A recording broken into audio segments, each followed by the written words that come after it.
Manimekalai and Vijay Priyanka இவங்க 2 பேரோட issue இப்போ சோஷியல் மீடியாவில் ரொம்பவே ட்ரெண்டாக போயிட்டு இருக்கு அப்படின்னு தாங்க சொல்லணும். ஆமாங்க, குக் வித் கோமாளியில் ஹேங்கராக இருக்க மணிமேகலையாக இருக்கட்டும், அதில் குக்காக இருக்க பிரியங்காவாக இருக்கட்டும், இவங்க 2 பேருக்கு இடையில ஒரு சின்ன சண்டை வந்துச்சு அப்படின்ற மாதிரியான நியூஸ் இப்போ சோஷியல் மீடியாவில் ஸ்ப்ரெட் ஆகுது.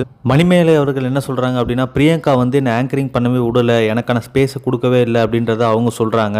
அதுக்கு கோவப்பட்டு ஷோ விட்டு வெளில போய் இவங்க யூடியூப் சேனலில் ஒரு வீடியோ ஒன்று போட்டிருக்காங்க. அதில் என்ன சொல்லியிருக்காங்க அப்படின்னா, ஒரு ஃபீமேல் குக் ஒருத்தவங்க என்ன ரொம்பவே வந்து டிஸ்டர்ப் பண்ணுறாங்க, என்னோட ஸ்பேஸே கொடுக்கல, நான் எல்லாத்தையும் கம்ப்ளைண்ட் பண்ணியும் அவங்கள வந்து பகச்சிக்காதீங்க, பகச்சிக்கிட்டா ஷோவே கிடைக்காது அப்படி இப்படின்னு பில்டப் பண்ணுறாங்க எல்லாரும். எனக்கு அந்த அளவுக்கு அவங்கள்ட்ட இருக்கணும்னு எனக்கு அவசியமே கிடையாது. என்னோட செல்ஃப் ரெஸ்பெக்டை ஒரு இடத்துல நான் இழக்கணும் அப்படின்னா நான் அதை பண்ண மாட்டேன். எனக்கு ஷோவே கிடைக்கலனாலும் பரவாயில்ல, நான் பிச்சை எழுத்தாச்சும் பொழைச்சிப்பேன். அவங்களுக்கே எல்லா ஷோவும் கொடுங்க, அவங்கள எங்கேஜாகவே வச்சுக்கோங்க, அப்போ தான் அடுத்தவங்களை வளர விடுவாங்க. ஸோ அவங்கள எங்கேஜாகவே வச்சிருங்க அப்படின்ற மாதிரிலாம் மறைமுகமாக பிரியங்காவை சொல்லி பேசியிருக்காங்க. இதுக்கு நிறைய பேர் மணிமேகலைக்கு சப்போர்ட் பண்ணி கீழே கமெண்ட் பண்ணியிருக்காங்க. அதில் குரேஷி அவர்கள் ஆல் தி பெஸ்ட் மணிமேகலை, இதுக்கடுத்து நீ என்ன பண்ணாலுமே வெற்றியாக இருக்கும் அப்படின்ற மாதிரிலாம் கமெண்ட் பண்ணி உடனேயும் டெலீட் பண்ணியிருக்காரு. அது ஏன் அப்படின்ற விளக்கத்தை இப்போ அவர் கொடுத்துருக்காரு. நான் அவங்க குக் வித் கோமாளிலேருந்து வெளியில் போகிறாங்க அப்படின்னோன்னா ஓகே, அவங்க நல்லா இருக்கணும் அப்படின்றதுக்காக அவங்க ஃபியூச்சர் நல்லா இருக்கும்னு சொல்லி நான் வாழ்த்தினேன். அதுக்கு நிறைய பேர் வந்து நான் பிரியங்காவுக்கு சொம்பு அப்படின்லாம் சொல்லி கீழே கமெண்ட் பண்ணி எனக்கு நெகட்டிவ் நிறையா வந்ததுனால நான் அந்த கமெண்ட்டை டெலீட் பண்ணிட்டேன். இங்கே யாருக்கும் சொம்பு அதெல்லாம் எதுவுமே கிடையாது. நான் எத்தனையோ டைம் அவங்களை கலாய்ச்சிருக்கேன், எத்தனையோ டைம் அவங்களை எதிர்த்துலாம் பேசியிருக்கேன் ஷோவில். அது எல்லாமே ஒரு ஷோ பர்பஸ்க்காக பண்ணது தான். ஸோ அன்றைக்கி திவ்யா துரைசாமி அவர்கள் எலிமினேட் ஆகும்போது பிரியங்காவை பற்றி கொஞ்சம் பேசியிருந்தாங்க.